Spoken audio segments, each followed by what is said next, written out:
महाराणा प्रताप, लो ये जा रहे हैं आईएएस की तैयारी करने, कागज कलम पे लिख दूं, जिसकी एनसीईआरटी पर पकड़ नहीं होगी उसका सिविल सेवा में चयन होगा तो भगवान के भरोसे ही होगा। फिर से बोलूं, जिनकी भी एनसीईआरटी पर पकड़ नहीं होगी, पकड़ मतलब कस के पकड़ना नहीं, हाथ में चलेगी कि कस के पकड़े, समझना है। किताबें ये सबके लिए नहीं है। अब एनसीईआरटी के लिए जिंदा दिमाग चाहिए, गीता के लिए बहुत जिंदा, कुरान के लिए सबसे ज्यादा जिंदा, बाइबल के लिए, ये तो इंसानों की लिखी किताब है, वो भी बच्चों के लिए, ये भगवान की लिखी किताबें, इसलिए सब तो हाथ लगाते ही नहीं। लिटरेचर सबसे आसान माध्यम यह है, ड्रामा।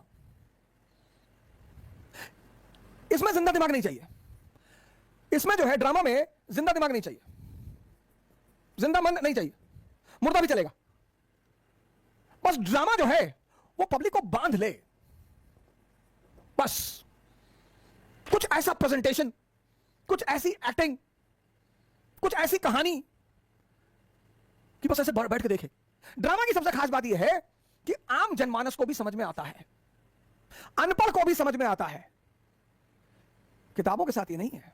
इसलिए कहा जाता है, मैं अभी फेसबुक पे एक पोस्ट पढ़ रहा था कि दुनिया में जो 1200 लोग अमीर हैं उनमें सब में एक खास आदत है, रीडिंग की।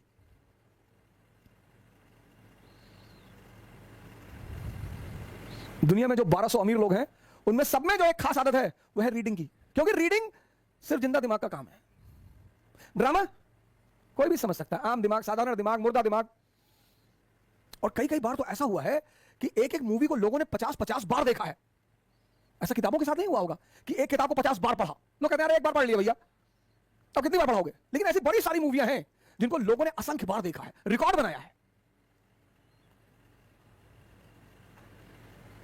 और ब्लू फिल्मों का तो कहना ही क्या है, ब्लू फिल्मों का तो कहना ही क्या है, उनकी तो बात ही अलग है, उन पे तो चर्चा करना ही बेकार है। हिंदुस्तान पहले रैंक पर है पॉर्न साइट देखने में। पहले पाकिस्तान था, हमने उसे पीछे कर दिया, कहीं तो हमने विजय पाई है पाकिस्तान पे। पहले पाकिस्तान था, अब हिंदुस्तान पहले रैंक पर। यह उपलब्धि है हमारी, बहुत बढ़िया, ताली बजना चाहिए। उपलब्धि कहीं भी हो, उपलब्धि तो है ही है। ये इटली, नीदरलैंड जैसी कंट्रियां ये बड़ी परेशान रहती है हमसे, सेक्स अलाउड है पब्लिक प्लेसेस पे, तो वो कहीं भी शूट कर लेते हैं, एक्सपोर्ट करते हैं पूरी दुनिया को। और सबसे बड़ा इंपोर्टर कौन है? हम, इंडिया, पाकिस्तान, बांग्लादेश।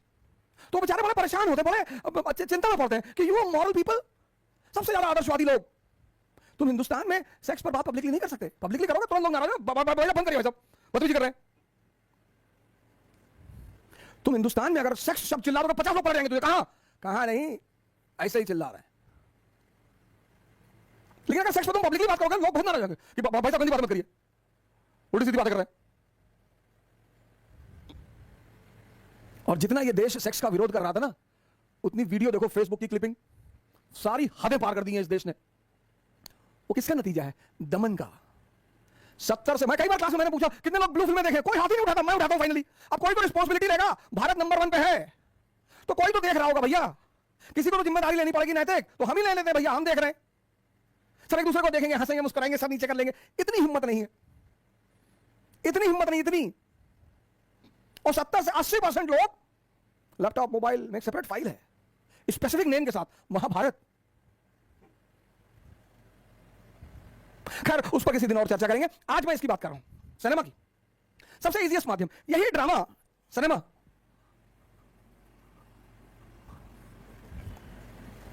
यह बड़ा अच्छा माध्यम है दर्शन को फैलाने का, विचारधारा को फैलाने का। आप देखिए मदर इंडिया, अगर आपको भारत के किसान के बारे में जानना है,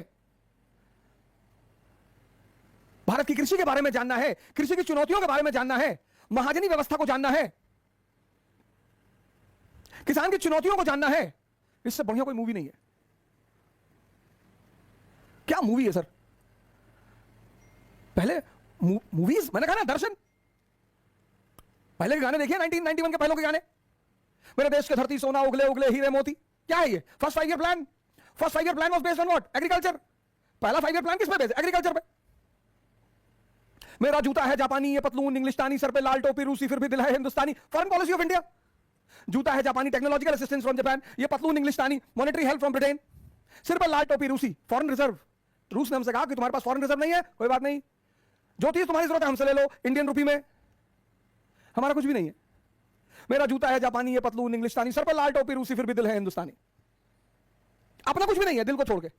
मेरे देश की धरती सोना उगले, गेहूं, चावल, उगले हीरे मोती, हीरा मोती, कपास, कॉटन, हीरा, गन्ना। हीरे को जब तराशोगे तभी तो कीमती होगा, तो गन्ने को जब रस निकालोगे उसका शराब बनेगी, तो वो कीमती होगा। आजकल तो कुछ भी गाना बनता है, मॉम डैड है नहीं घर में, पिछले कमरे में घुसकर कुछ तो करेंगे, वो तो करना है कर, गाना क्यों गा रहा है?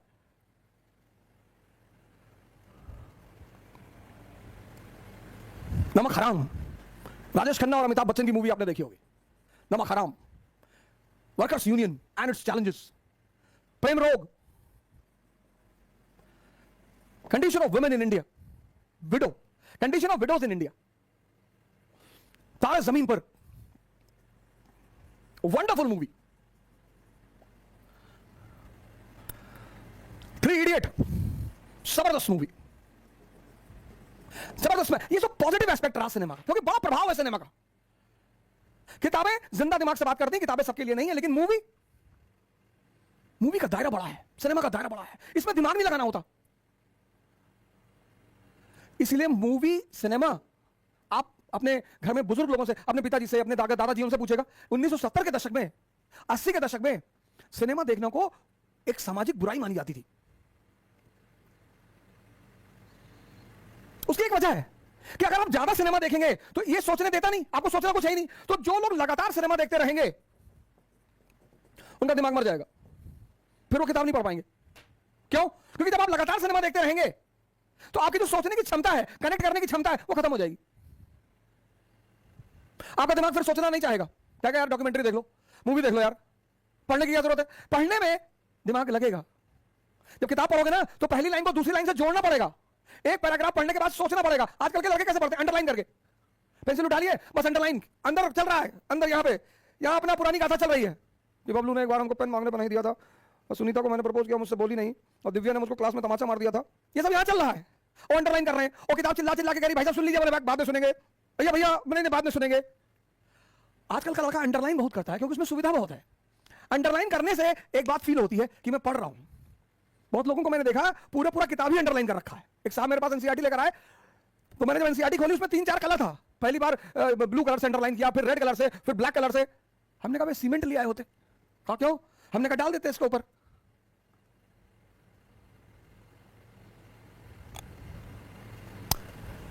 कोई चीज बुरी नहीं होती, लेकिन उसका मिसयूज खतरनाक हो सकता है।